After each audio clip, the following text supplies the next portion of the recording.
ایک اور بہت ہی مارکۃ الآراء واقعہ ہے، غدیر خم کا واقعہ۔ کہا جاتا ہے کہ اللہ کے پیغمبر نے رخصت ہونے سے پہلے اپنے بعد کے کچھ فیصلے اس مقام پر کر دیے تھے۔ اہل تشیع کا نقطہ نظر کیا ہے، مختصر سا پیش کر کے واقعے کی اصل تفصیلات کی جانب آگے پڑھوں گا۔ کہا جاتا ہے کہ واقعہ غدیر تاریخ اسلام کا اہم ترین واقعہ ہے، جس میں پیغمبر اسلام نے حجۃ الوداع سے واپسی پر غدیر خم نامی جگہ پر ہجرت کے 10ویں سال 18 ذی الحجہ کے دن حضرت علی کو اپنا جانشین مقرر کیا تھا، جس کے بعد تمام بزرگ صحابہ سمیت حاضرین نے سیدنا علی کی بیعت کی تھی۔ ساتھ ساتھ یہ بھی کہا جاتا ہے کہ یہ تقریر اللہ کے پیغمبر نے خدا کے حکم سے کی تھی، اور اس تقریر سے پہلے بھی کچھ آیات نازل ہوتی ہیں۔ وہ آیات کیا ہیں انشاءاللہ زیر بحث لائیں گے، اور جس وقت تقریر کا خاتمہ ہوا تو اس وقت بھی کچھ آیات اللہ کی جانب سے نازل کی گئی تھیں۔ کہا جاتا ہے کہ اللہ کے پیغمبر نے اپنے بعد کے کچھ فیصلے ہیں جو سیدنا علی کے حق میں کر دیے تھے۔ روایت کیا ہے، میں روایت پڑھ دیتا ہوں پھر ہم سب کی جانب بڑھیں گے۔ روایت یہ ہے کہ نبی صلی اللہ علیہ وسلم نے خالد بن ولید رضی اللہ تعالیٰ عنہ کی جگہ حضرت علی کو یمن بھیجا تاکہ غنیمت کے خمس یعنی 5ویں حصے کو لے آئیں۔ صحابی فرماتے ہیں کہ مجھے علی رضی اللہ تعالیٰ عنہ سے بہت بغض تھا، اور میں نے انہیں غسل کرتے ہوئے دیکھا۔ میں نے خالد رضی اللہ تعالیٰ سے کہا کہ تم دیکھتے ہو کہ علی نے کیا کیا؟ انہوں نے ایک لونڈی کی صحبت اختیار کی۔ پھر جب ہم نبی صلی اللہ علیہ وسلم کی خدمت میں حاضر ہوئے تو میں نے آپ سے اس کا ذکر کیا۔ آپ صلی اللہ علیہ وسلم دریافت کیا کہ بریدہ تمہیں علی کی طرف سے بغض ہے؟ میں نے کہا ہاں۔ فرمایا علی سے دشمنی نہ رکھنا، یہ خمس کا مال اس کا زیادہ حقدار ہے۔ اسی طرح سے بعض روایات میں آتا ہے کہ حضرت علی سے میں سب سے زیادہ محبت کرتا ہوں۔ امام احمد کی روایت میں ہے کہ رسول اللہ صلی اللہ علیہ وسلم نے فرمایا علی سے دشمنی مت رکھو، وہ میرا ہے اور میں اس سے ہوں۔ ایک اور روایت میں آتا ہے کہ جب میں نے شکایت کی تو رسول اللہ کا چہرہ سرخ ہو گیا اور فرمایا جس کا میں ولی ہوں اس کا علی بھی ولی ہے۔ اسی طریقے سے بعض روایت میں آتا ہے کہ میرے بعد علی تمہارا ولی ہے، لہٰذا اس سے بغض نہ رکھو۔ ہم سب غدیر خم کا بڑا مارکۃ الآراء واقعہ ہے۔ استدلال کیا جاتا ہے کہ اللہ کے پیغمبر نے خلافت کو منتقل کر دیا تھا اس واقعے میں سیدنا علی کے سپرد کر کے۔ یہ جو الفاظ اختیار کیے، جس کا میں ولی اس کا علی ولی، جس کا میں مولا اس کا علی مولا، کیا مراد ہے اس سے؟ اس سے کیا مراد ہے، یہ تو بات کا مسئلہ ہے۔ سب سے پہلے یہ دیکھنا چاہیے کہ واقعہ جیسے کہ بیان ہو رہا ہے، کیا فی الواقع اپنے پس منظر کے لحاظ سے اس تعبیر کا محتمل ہے جو کی جا رہی ہے؟ اللہ کے پیغمبر کو اگر اس طرح کا کوئی اعلان کرنا تھا تو اس کا سب سے اچھا موقع تو وہ تھا جب کہ حجۃ الوداع میں سب لوگ جمع ہوئے تھے۔ وہی موقع ہے جس میں صحابہ کرام کو آپ نے آخری نصیحتیں کی ہیں۔ وہی موقع ہے جب آپ نے لوگوں سے یہ عہد لیا ہے کہ میرے بعد تم اللہ کی کتاب کو مضبوطی سے پکڑے رکھو گے۔ لوگوں کو اس بات کی تاکید کی ہے کہ وہ ان حدود کے پیرو رہیں گے جن پر آپ نے ان کو کاربند رکھا ہے۔ اسی طرح سے دین کے بعض مہمات مسائل کی طرف توجہ دلائی ہے۔ بعض چیزیں جو اس وقت تک کبھی اصلاح نہیں ہو سکی تھیں، ان کی اصلاح کے بارے میں بعض اقدامات کا اعلان کیا ہے۔ تو یہ سب چیزیں اس موقع پر ہو گئیں۔ اگر ایسا کوئی واقعہ ہونا تھا یا اس طرح کا کوئی معاملہ پیش نظر تھا تو اس کی بہترین جگہ وہ تھی، وہاں اس کا اعلان کر دیا جاتا۔ پھر رسالت مآب صلی اللہ علیہ وسلم کا اپنا مرکز مسجد نبوی ہے، یعنی وہی مرکز ہے جس کو آپ نے خود تعمیر کیا، وہیں سے آپ نے حکومت اور ریاست کے سب معاملات کیے ہیں۔ وہی جگہ ہے جہاں آپ نے فیصلے کیے، جنگوں کے فیصلے کیے، بعض اقدامات کے فیصلے کیے، سریے وہاں سے بنا کر بھیجے، یہ سب معاملات وہاں ہوتے رہے۔ اس میں آپ اس کا اعلان فرماتے، لوگوں کو جمع کرتے۔ مدینہ کی حیثیت گویا ایک مرکز کی تھی، اس میں اگر موقع ملتا لوگ آپ کی بات سنتے اور وہ بات دنیا تک بھی صحیح طریقے سے پہنچ جاتی۔ آخری زمانے میں جب آپ بیمار ہو گئے ہیں، اس کا بہترین موقع وہ بھی تھا، یعنی اس میں تو آپ کو نماز کے لیے بھی انتخاب کرنا تھا کہ اب کوئی آدمی لوگوں کی امامت کرا دے گا۔ تو یہ سارے مواقع موجود تھے۔ ان مواقع پر رسالت مآب صلی اللہ علیہ وسلم اس طرح کا اعلان کرنا چاہتے تو کر سکتے تھے۔ ایسا کوئی اعلان آپ نے کبھی نہیں کیا، کسی کے بارے میں بھی نہیں کیا، یعنی اپنا کوئی رجحان واضح کیا ہو، کوئی اشارہ کر دیا ہو، کوئی اس طرح کی چیز ہو، تو اس سے زائد کوئی چیز آپ نے کبھی نہیں کی۔ کیوں نہیں کی؟ اس کی وجہ یہ ہے کہ اللہ تعالیٰ یہی سنت قائم کرنا چاہتے تھے کہ مسلمانوں کے باہمی معاملات ان کی رائے سے فیصل ہوا کریں۔ اس پر ہم مختلف موقعوں پر بہت تفصیل سے گفتگو کر چکے ہیں۔ ابھی اعتراضات سیریز میں بھی اس کے مختلف پہلو زیر بحث ہیں۔ رسالت مآب صلی اللہ علیہ وسلم کے بعد مسلمانوں کو اجتماعی معاملات میں کیا ہدایت دی گئی؟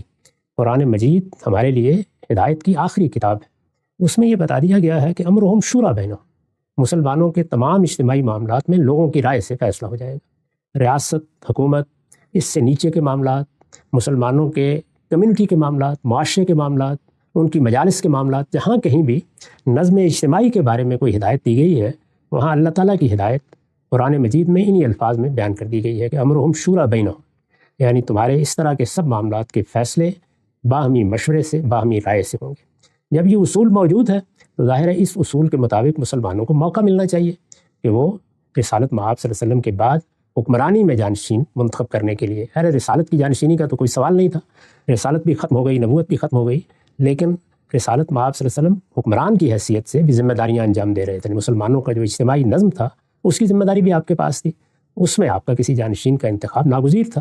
تو اس معاملے میں اگر پورے اہتمام کے ساتھ کوئی فیصلہ آپ ہی کرنا تھا تو کر دیتے. پھر ہمیں معلوم ہے کہ آپ نے بعض چیزوں میں توجہ بھی دلائی. مثلاً یہ بتایا کہ یہ فیصلے کس اصول پر ہونے چاہیے. یہ بتایا کہ اس وقت جو مختلف جماعتیں موجود ہیں، جیسے انصار ہیں، جیسے مہاجرین ہیں، تو اس میں اگر تم فیصلہ کرو گے تو کس جماعت کو اس اصول کی روح سے، یعنی امرہم شورا بینہم کے اصول کی روح سے ترجیح دینی چاہیے. یہ باتیں آپ نے کی اور انصار کو اس کے بارے میں نصیحت بھی کی. میں نے وہ سب چیزیں اپنی کتاب برہان میں امرہم شورا بینہم کے تحت جو کچھ لکھا ہے اس میں جمع کر دی. بتا دیا ہے کہ رسالت مآب صلی اللہ علیہ وسلم نے کیا ہدایات تھیں. یہ بتا دیا ہے کہ انہی کا حوالہ دے کر سقیفہ بنی ساعدہ میں سیدنا صدیق نے فیصلہ کرایا. یہ سب چیزیں معروف ہیں. تو حضور نے جو طریقہ اختیار کیا وہ یہ طریقہ تھا. اس طریقے کے مطابق یہ سب فیصلے ہوئے ہیں. اب جو روایت آپ نے پڑھی ہے، کیا اس روایت میں ادنیٰ درجے میں بھی اس طرح کی کوئی چیز زیر بحث لگتی ہے؟ یعنی ہم جب روایت کو دیکھیں گے یا قرآن مجید کے کسی مقام کو دیکھیں گے تو قرآن میں تو اگر روایت کے الفاظ میں کوئی بات بیان ہوئی ہے اور قرآن مجید میں اس کا کوئی ذکر ہے تو سیاق بھی ہوگا، سباق بھی ہوگا. پیچھے اور آگے سے ہم دیکھ لیں گے. جیسے کہ اس سے پیچھے جو سوالات آپ نے کیے، حدیث ثقلین ہے مثال کے طور پر، یا حدیث قصہ ہے، یا اہل بیت کی تعین کے معاملات ہیں، تو ان میں نے آپ کو بتا دیا کہ دیکھیے یہ سورہ احزاب ہے، یہ اس میں معاملہ زیر بحث ہے، یہ اس کا پس منظر ہے، الفاظ یہ ہیں، جملوں کی تعریف یہ ہے، اس سے پیچھے یہ سیاق و سباق ہے. اس سے یہ بات بالکل واضح ہو جاتی ہے. روایت میں بھی دونوں شکلیں پیش آ جاتی ہیں. یعنی بعض اوقات الفاظ سے بات واضح نہیں ہوتی. اس صورت میں روایت تو ایک شخص کا بیان ہے، 2 اشخاص کا بیان ہے، 4 لوگوں کا بیان ہے. اس میں پھر یہ دیکھنا پڑتا ہے کہ بات کہاں کہاں اور بیان ہوئی ہے، کسی دوسرے نے بھی اس کو آگے روایت کیا ہے.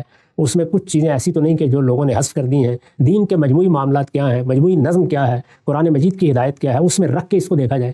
تو یہاں تو اگر آپ روایت کو سادہ طریقے سے پڑھیں تو وہی بتا رہی ہے کہ معاملہ کیا زیر بحث ہے. یعنی سیدنا علی کو ایک ذمہ داری دی گئی ہے. امراء کا تقرر رسالت مآب صلی اللہ علیہ وسلم وقتاً فوقتاً کرتے رہے ہیں. اس کے لیے یہ سمجھ لینا چاہیے کہ قرآن مجید کی سورہ نساء میں اللہ تعالیٰ نے وہ ہدایات بیان کی ہیں جو نظم ریاست کے بارے میں صحابہ کرام کو دی گئی یا رسالت مآب صلی اللہ علیہ وسلم کے زمانے میں مسلمانوں کو دی گئی. ان ہدایات میں جہاں بعض اصولی نصیحتیں بیان ہوئی ہیں وہاں یہ بھی بتا دیا گیا کہ اس وقت کیا نظم ہے جو قائم کر دیا گیا ہے. یعنی پہلے تو معاملہ یہ تھا کہ مدینہ ہے، مدینہ میں خود رسالت مآب صلی اللہ علیہ وسلم موجود ہے، صحابہ کرام کی جماعت بھی بہت مختصر ہے. اس جماعت میں وہ لوگ جن کو اہل الحل والعقد کہا جا سکتا ہے، یعنی ارباب حل و عقد، ہماری موجودہ اصطلاح میں آپ کہہ سکتے ہیں کہ لوگوں کے نمائندے، لوگوں کے رہنما، وہ جن کو لوگ اپنی طرف سے بات کہنے کے لیے مامور کر دیں. تو یہ چند لوگ تھے، ان کے ہم نام بتا سکتے ہیں کہ وہ کون لوگ تھے. ایک مختصر سی جماعت میں 8 10 12 ایسے لوگ تھے جن کی حیثیت رسالت مآب صلی اللہ علیہ وسلم کی دعوت کے ساتھ تعلق کی وجہ سے رہنماؤں کی ہوگی. سیدنا صدیق تھے، سیدنا عمر تھے، سیدنا عثمان تھے، سیدنا علی تھے، طلحہ تھے، زبیر تھے رضی اللہ عنہم، ابو عبیدہ بن الجراح تھے، معاذ بن جبل تھے. اس طرح بعض صحابہ کرام بہت نمایاں ہیں جن کے بارے میں ہم جانتے ہیں کہ ان سے مشورہ کر کے، اسی طرح انصار میں سے سعد بن عبادہ ہے، سعد بن معاذ ہے، یا بعض اور بزرگ صحابہ ہیں، ان سے مشورہ کر کے رسالت مآب صلی اللہ علیہ وسلم سارا نظم چلا رہے تھے. لیکن پھر کیا ہوا؟ پھر یہ ہوا کہ مدینے سے باہر ریاست پھیلنا شروع ہو گئی. اب جب باہر پھیلنا شروع ہو گئی تو اس میں لوگوں کو علاقوں کی ذمہ داریاں بھی دی جاتی تھیں، مہمات کی ذمہ داریاں بھی دی جاتی تھیں. گویا 2 طرح کے امراء قائم کرنا پڑ گئے. ایک وہ کہ جو کسی علاقے کا جا کر نظم سنبھالیں، ایک یہ کہ وہ کسی جگہ پر کسی مہم کے لیے بھیجے جائیں. کوئی سریہ بھیجا جا رہا ہے، کسی جگہ کوئی لشکر بھیجا جا رہا ہے، اس کا بھی آخر کسی کو امیر مقرر کیا جائے گا. عام طور پر یہی تعبیر اختیار کی جاتی تھی. رسالت مآب صلی اللہ علیہ وسلم کے زمانے میں اس طرح کے لوگ ہیں جن کے بارے میں قرآن یہ کہتا ہے کہ یہ اولو الامر ہیں، یعنی ان کو مسلمانوں کے نظم کی ذمہ داری دی گئی ہے. ہاں وہ ذمہ داری کسی مہم کے سلسلے میں دی گئی ہے یا کسی علاقے کا نظم چلانے کے لیے دی گئی ہے. ان سے ہمیں کیا رویہ اختیار کرنا چاہیے، اس کو اصول کے طور پر بیان کیا ہے کہ اے ایمان والو، اطیعوا اللہ و اطیعوا الرسول، اللہ کی اطاعت کرو، اللہ کے رسول کی اطاعت کرو. اس لیے کہ اللہ اور اللہ کے رسول تو اس وقت حکومت کر رہے ہیں. اسی لیے میں ہمیشہ یہ کہتا ہوں کہ اس وقت حکومت الہیہ قائم تھی، یعنی خود اللہ تعالیٰ براہ راست اپنے پیغمبر کے ذریعے سے ہدایات بھی دے رہے تھے اور فیصلے بھی سنا رہے تھے. قرآن مجید میں وہ سب باتیں نقل ہوئی ہیں. زمین پر اللہ کا پیغمبر موجود تھا تو اللہ اور رسول کو تو گویا یہ حیثیت حاصل تھی کہ براہ راست اس وقت معاملات کو انہی کو دیکھنا تھا. ان کی اطاعت تو اس لیے بھی کرنی ہے کہ وہ ہمارا پروردگار ہے اور رسول اس کا نمائندہ ہے. اس وقت حکمران کی حیثیت سے بھی انہی کی اطاعت کرنی تھی. اس سے نیچے جن لوگوں کو ذمہ داری دی گئی، جن کو اولو الامر کہا ہے قرآن مجید نے، ان کے بارے میں دیکھیے کیا ہدایت کی ہے. یہ کہا ہے کہ جو لوگ بھی مختلف ذمہ داریوں کے لیے مقرر کیے جائیں، جن کو معاملات کا ذمہ دار بنایا جائے یا کسی علاقے کا ذمہ دار بنایا جائے جو تمہارے اولو الامر ہیں، عربی زبان میں اس کو اس طرح ادا کیا ہے، تم ان کی بھی اطاعت کرو گے. فَإِن تَنَازَعْتُمْ فِي شَيْءٍ فَرُدُّوهُ إِلَى اللَّهِ وَالرَّسُولِ. اگر کسی معاملے میں کوئی نزاع واقع ہو گئی ہے، کوئی اختلاف واقع ہو گیا ہے، تو معاملہ اللہ اور رسول کے سامنے پیش کر دیا جائے گا. اس لیے کہ اس وقت رسول اللہ موجود ہیں اور اللہ تعالیٰ کی طرف سے بھی اگر کوئی سوال کیا جائے، کوئی معاملہ درپیش ہو تو ہدایات نازل ہو جاتی ہیں. ہم جانتے ہیں کہ ایک خاتون کے زہار کے معاملے میں آسمان سے ہدایات نازل ہو گئی ہیں، تو اللہ تعالیٰ بھی ہدایات دے رہے تھے اور اللہ کا پیغمبر بھی زمین پر لوگوں کی رہنمائی کے لیے موجود تھا، اس میں یہ کہا گیا کہ اپنے نداءات وہاں پیش کرو۔ یہ جو اولو الامر ہیں مقرر کیے گئے ہیں مختلف موقعوں پر، ان کے بارے میں حضور نے ایک اصولی بات فرمائی، وہ مختلف الفاظ میں روایتوں میں بیان ہوئی ہے۔ اگر آپ مسلم کی کتاب الامارہ نکال لیں گے تو آپ کو اس کے کئی طرق مل جائیں گے جس میں یہ بات بیان کی گئی ہے۔ اس میں حضور نے یہ فرمایا ہے کہ جب ایک نظم قائم کر دیا گیا ہے تو اس نظم میں اب میں اللہ کا رسول ہوں، جس نے میری اطاعت کی اس نے اللہ کی اطاعت کی۔ یہ بات قرآن میں بیان ہوئی، یہ بات حضور نے بیان فرمائی۔ اسی ذیل میں جب مختلف لوگوں کو امیر مقرر کیا گیا، ذمہ دار مقرر کیا گیا، تو آپ نے فرمایا کہ من اطاع الامیر فقد اطاعنی ومن اطاعنی فقد اطاع اللہ، یعنی میں نے جن لوگوں کو ذمہ داری کے منصب پر فائز کیا ہے اس کی اگر تم اطاعت کرتے ہو، تم ان کے سامنے سر تسلیم خم کرتے ہو، جو وہ احکام دیتے ہیں، جو قوانین نافذ کرتے ہیں، ان کی پیروی کرتے ہو، تو یہ سمجھو کہ تم میری اطاعت کر رہے ہو، کیونکہ وہ میرے مقرر کردہ ہیں، اور اگر تم میری اطاعت کرتے ہو تو اللہ کی اطاعت کرتے ہو۔ تو اس طرح گویا آپ نے یہ بتا دیا کہ یہ جو نظم اجتماعی ہے، اس میں جب تک یہ احساس نہ ہو کہ ہم اللہ اور اللہ کے رسول کے احکام کے تحت اس کی پیروی کر رہے ہیں، اسی کو ایک جامع تعبیر پھر آپ نے دی کہ التزام جماعت ہونا چاہیے، یعنی مسلمانوں کے نظم اجتماعی سے انحراف نہیں ہونا چاہیے۔ یہ انحراف اصول میں ہوا، فروع میں ہوا، آپ نے سخت تنبیہ فرمائی، یہاں تک لوگوں کو کہا کہ جو اس سے انحراف کرتا ہے وہ یہ خیال کر لے کہ وہ پھر جاہلیت کی زندگی بسر کر رہا ہے، جاہلیت کی موت مرے گا۔ بہت سخت تنبیہ بہت سی روایتوں میں یہ بیان بھی ہوئی ہے۔ اس موقع کے اوپر رسالت مآب صلی اللہ علیہ وسلم نے ان کو امیر مقرر کر کے بھیجا ہوا ہے، وہ ایک ذمہ داری کو ادا کرنے کے لیے گئے ہیں، اس ذمہ داری کے تحت ان کو بعض فیصلے کرنے ہیں۔ اس میں یہ آپ جانتے ہیں کہ ایک بڑا فیصلہ مالی معاملات میں ہوتا ہے۔ مالی معاملات کے فیصلوں میں ہمیں قرآن سے معلوم ہوتا ہے کہ لوگ رسالت مآب صلی اللہ علیہ وسلم پر بھی الزام تراشی سے باز نہیں جاتے تھے۔ منہم من یلمزک فی الصدقات، قرآن مجید میں ہے نا، یعنی خود رسالت مآب صلی اللہ علیہ وسلم کے بارے میں بھی لوگ بحثیں کرنا شروع کر دیتے تھے۔ بعض اوقات یہ بات کہہ گزرتے تھے، ناشائستگی کے انداز میں کہہ گزرتے تھے، یہ تو کچھ بے انصافی ہو گئی ہے، معلوم ہوتا ہے کچھ اقربا پروری ہو رہی ہے۔ یہ معلوم ہے کہ ایک بڑا واقعہ ہو گیا تھا جس میں انصار کو بھی گلہ ہوا اور رسالت مآب صلی اللہ علیہ وسلم کو ایک تقریر کر کے ان کا گلہ دور کرنا پڑا۔ تو اس موقع پر بھی سیدنا علی نے جو خمس کا روپیہ کہیے، مال کہیے، یا جو کچھ بھی ان کے پاس تھا، اس میں غلام بھی ہوتے تھے، لونڈیاں بھی ہوتی تھیں اس زمانے میں۔ اسی طرح اموال کی چیزیں جیسے اونٹ ہیں، گھوڑے ہیں، اسی طرح سے بھیڑ بکریاں ہیں، یہ بھی ہوتی تھیں۔ تو اس طرح کی بہت سی چیزوں میں وہ 5واں حصہ نکال لیا جاتا تھا۔ یہ معلوم ہے کہ اس میں جو قانون بیان ہوا ہے وہ یہ کہ عام طور پر تو مال غنیمت ملتا تھا تو اس میں 5واں حصہ نکال کے باقی تقسیم کر دیا جاتا تھا، اور اموال فے کے بارے میں یہ بتا دیا گیا تھا کہ ان میں چونکہ مسلمانوں نے اپنی طرف سے کوئی خدمت انجام نہیں دی تو وہ سارا کا سارا قومی املاک کی حیثیت سے رہے گا، اور اس کے بارے میں جو مصارف ہوں گے وہ بھی سورہ حشر میں بیان ہو گئے ہیں۔ تو اس موقع پر انہوں نے نکال لیا، وہ نکال لینے کے بعد وہ لا رہے ہیں، اس میں ان کا اپنا حصہ بھی ہے، وہ بیان ہوا ہے، یعنی رسول اللہ کا بھی ہے اس میں، اسی طرح آپ کے اقربا کا حصہ بھی ہے، اور جو حضور کو کوئی باقی چیزوں پہ خرچ کرنا ہو اس کے بارے میں بھی ہدایات دے دی گئی ہیں، وہ سورہ انفال میں بیان ہوئی ہیں۔ کسی لونڈی کے بارے میں اس طرح کی نزاع پیدا ہو گئی، نزاع پیدا ہو جاتی ہے تو آپ جانتے ہیں کہ بعض اوقات نزاع نفرت میں تبدیل ہو جاتی ہے، بغض میں تبدیل ہو جاتی ہے۔ صحابی نے بتایا مجھے، اس صحابی نے خود بتایا بھی ہے کہ یہ صورتحال ہے، یہ ایک بڑی ہی ناخوشگوار صورتحال ہے، نہیں پیدا ہونی چاہیے، ایسے معاملات میں نصیحت بھی کرنی چاہیے۔ حضور نے اس پس منظر میں ان کو نصیحت کی ہے، اور نصیحت کرتے ہوئے یہ بتایا ہے کہ یہ معاملہ کسی بدنیتی سے نہیں ہوا، نہ سیدنا علی کے بارے میں یہ سوچا جا سکتا ہے کہ وہ کوئی بے انصافی کریں گے یا تمہارے ساتھ کوئی زیادتی کریں گے، اور نہ کسی مومن کے شان ہے کہ وہ اپنے بھائیوں کے ساتھ اس طرح بغض رکھے۔ بھائیوں کے ساتھ کیا، کسی صحابی کے ساتھ رکھے، صحابی کیا رسالت مآب صلی اللہ علیہ وسلم کے تعلق رکھنے والے کسی کے ساتھ، یا کسی آپ کے مقرر کردہ امیر کے ساتھ رکھے۔ تو آپ نے بہت سخت تنبیہ فرمائی، بالکل برمحل ہے، اور اس کے بعد یہ کہا کہ اب تم اگر یہ سمجھنا چاہتے ہو کہ میرے مقرر کردہ عمراء کی کیا حیثیت ہوتی ہے، تو علی کو میں نے مقرر کیا تھا، اس وجہ سے جو لوگ مجھے اپنا سردار سمجھتے ہیں علی کو بھی انہیں اپنا سردار سمجھنا چاہیے۔ تو اس پس منظر میں یہ نصیحت کی گئی ہے، ایسی نصیحت بہت سے موقعوں پر کرنے کی ضرورت ہوتی ہے۔ میرے نزدیک رسالت مآب صلی اللہ علیہ وسلم کا یہ ارشاد اسی اصولی بات کی فرع ہے کہ من اطاع الامیر فقد اطاعنی ومن اطاعنی فقد اطاع اللہ۔ سبحان اللہ، سے بہت ہی خوبی کے ساتھ قرآن مجید کی روشنی میں روایت کا اصل پس منظر کیا ہے، اور ساتھ آپ صلی اللہ علیہ وسلم جو ایک اطلاقی تبصرہ کر رہے ہیں اس کی اصل قرآن مجید میں کیا ہے وہ آپ نے بیان فرمائی۔ اچھا، اس سے پہلے ہم صاحب کہ میں وہ 2 آیتیں زیر بحث لے کر آؤں جن کے بارے میں کہا جاتا ہے کہ روایت جس وقت پیش کی گئی، رسالت آپ صلی اللہ علیہ وسلم نے خطبہ دیا تو پہلے اور بعد میں کچھ آیتیں بھی نازل ہوئیں جس سے یہ استدلال کیا جاتا ہے کہ اللہ تعالیٰ خود قرآن مجید میں اسی فیصلے کا حوالہ دے رہے ہیں۔ آیتیں آتی ہیں زیر بحث۔ اس سے پہلے ہم صاحب جو مقدمہ اس پورے کے پورے واقعہ غدیر خم سے برآمد کیا جاتا ہے، جن لوگوں کے حق میں برآمد کیا جا رہا ہے کہ اللہ کے پیغمبر نے ان کو خلافت کی